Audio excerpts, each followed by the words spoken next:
Bonjour! Aujourd'hui, nous allons parler de l'entretien d'évaluation. Attention, l'entretien d'évaluation n'est pas à confondre avec l'entretien professionnel. Pour l'entretien professionnel, je vous laisse regarder l'autre vidéo. Un entretien d'évaluation peut être fait tous les ans. Depuis maintenant 2014, il n'est pas obligatoire. C'est l'entretien professionnel qui est obligatoire. L'entretien d'évaluation n'est pas obligatoire et peut continuer à être fait tous les ans. En quoi ça consiste? Je vous montre un modèle. C'est une trame. Dans vos entreprises, bien sûr, ça peut être totalement différent. Mais au moins, vous allez voir les différents thèmes que nous pouvons aborder. Dans un entretien d'évaluation, il y a toujours au début votre nom, votre prénom et la date. Le contrat de travail, donc votre date d'embauche, votre poste actuel occupé, l'ancienneté dans le poste, les postes précédemment occupés et la durée de votre temps de travail. Donc l'entretien d'évaluation est un entretien annuel de développement des compétences aussi. C'est un moment vraiment privilégié d'échange avec votre responsable.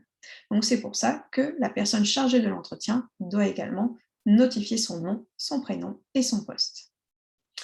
Il y a plusieurs thèmes dans l'entretien d'évaluation. Le premier, en fait, c'est de faire un point sur toutes les activités que comporte votre poste. Donc, on se base sur une fiche de poste et donc on va lister toutes les activités. Normalement, c'est déjà listé dans l'entretien d'évaluation. Là, c'est une trame. Donc, vos activités sont déjà listées. Et donc, vous allez faire un point avec votre supérieur hiérarchique pour savoir si l'activité, la compétence est atteinte, partiellement atteinte, non atteinte, voire dépassée, ou non applicable, non évaluable pour diverses raisons. C'est le premier thème sur vos activités. Deuxième point que l'on fait, c'est par rapport à vos compétences. Là, pareil, dans la fiche d'évaluation, normalement, c'est déjà tout complété. Quelles compétences et savoir-faire, savoir-être sont attendus sur votre poste? Et puis, vous allez faire un point avec votre supérieur hiérarchique. Est-ce que cette compétence est dépassée, atteinte, partiellement atteinte, non atteinte ou non applicable, non évaluable? C'est un échange entre vous deux pour savoir quel est le ressenti et de vous, salarié, et de votre supérieur hiérarchique. Une fois que le point sur les compétences est fixé, vous faites un point sur les objectifs de l'année écoulée. Donc, pareil, comme vous avez déjà fixé l'année dernière des objectifs, ils seront déjà écrits ici. Vous allez ensemble valider si les objectifs, un après l'autre, a été dépassé, atteint, partiellement atteint, non atteint ou non applicable pour différentes raisons et vous y mettez les commentaires. C'est la partie objectif de l'année écoulée.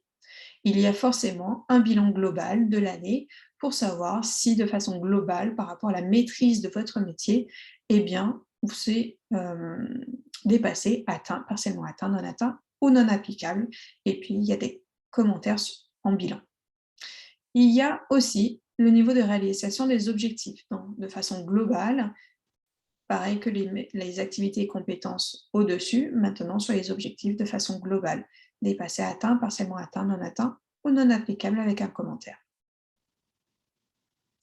Ensuite, vous allez fixer ensemble avec votre supérieur hiérarchique les objectifs de l'année prochaine. Les objectifs, souvent, on les classe par ordre d'importance. Ce sont des objectifs bien précis, c'est-à-dire qu'il va vous falloir une échéance, quand est-ce que ça doit être atteint. Vous allez également y mettre les indicateurs de performance, que ce soit des indicateurs quantitatifs, donc une quantité, ou qualitatifs, c'est-à-dire une qualité d'exécution. Mais aussi, il va falloir renseigner les moyens dont vous avez besoin en tant que salarié pour justement arriver et atteindre vos objectifs. Donc, est-ce que c'est un accompagnement? Est-ce que ce sont des échanges? Est-ce que ce sont des formations? Ici, vous notez tous les moyens dont vous avez besoin pour atteindre vos objectifs. Il y a une autre partie qui est, alors des fois, avant la conclusion, on peut y mettre des formations, sachant que les formations, comme je vous l'ai indiqué dans l'entretien professionnel, c'est plutôt ici que l'on voit les formations à venir. Mais dans un entretien d'évaluation, on peut tout à fait aborder également les formations, puisque c'est en lien avec les objectifs. Dans certaines entreprises, pas tout le temps, il y a un autre paragraphe sur l'augmentation. une augmentation de votre salaire. C'est ici, par rapport aux objectifs que vous avez atteints, aux compétences que vous avez atteints, voire dépassées, vous pouvez demander une augmentation. Donc, ça dépend de l'entreprise dans laquelle vous êtes. Et puis, comme tout entretien, il y a une conclusion, synthèse, commentaire, à la fois du supérieur hiérarchique, mais à la fois de vous, les personnes cibles, donc vous, la personne qui a fait l'entretien avec vous, et puis si ce n'est pas le directeur, la signature du directeur de l'entreprise. Cet entretien est à faire en 2 exemplaires, comme ça vous en gardez un une fois que tout le monde a signé, et l'entreprise, l'employeur, dans votre dossier du personnel, en garde un également. Une fois que vous avez passé cet entretien d'évaluation, donc il peut être à nouveau fait l'année d'après par rapport à vos objectifs, par rapport aux formations.